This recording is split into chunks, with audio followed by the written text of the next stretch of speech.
Well, Tim Hazlow here. That didn't take very long at all. They had some questions. The jury had some questions. I'll tell you right now, right off the get-go, that they found me guilty, which is still hard to believe. They questioned. They asked for a copy of the law, and the court wouldn't give them a copy of the law, so they had to come up with what the law was from memory, I guess, the whack that dictates what she can do. It's not over. There's been no sentencing yet. The sentencing hearing will be scheduled somewhere down the road. We don't know when that is. But this is an amazing thing, you guys. This is a very amazing thing. I can torch a federal building.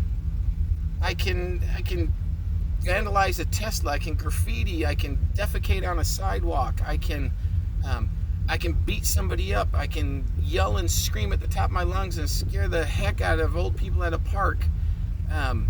I can do all that and nothing. But I don't wear a face mask when there's no COVID emergency or any other type of medical emergency, and I'm found guilty of a felony? Really? Really? I just don't. Wow, guys. Anyway, yeah, I don't know what to make of it.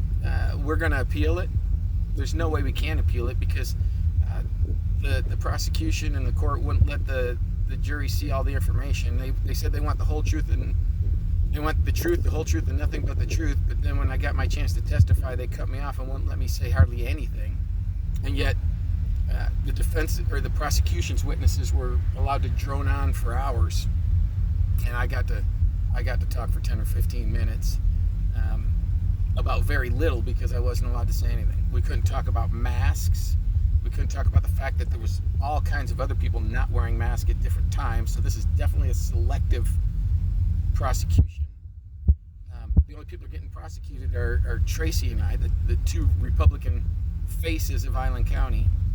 And so yeah, selective, very selective by an extremely biased prosecutor. And I don't blame the jury for making the decision they did because they couldn't have the information.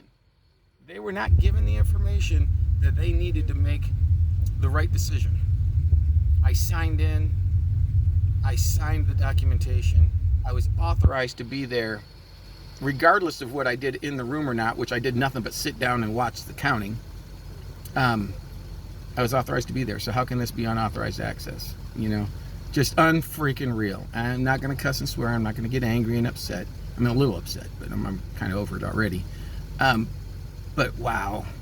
I don't even know what to say. Don't know where to go or what to do. I guess I'm going to go home and feed the animals and just go on with whatever I have to do. Anyway, we are going to appeal it. We're definitely going to need some help with that. Maybe we can get some support. Maybe if you guys know some media personnel or people that we can get in contact with to generate some support. We definitely need some financial support to file this appeal. And we'll keep fighting the civil case, which is actually not as big for me on the criminal side, but it could reverse this whole criminal thing. But we'll keep fighting the civil suit.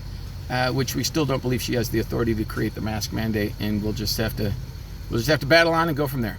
Anyway, Tim Hazlow signing off. Hopefully not for the last time.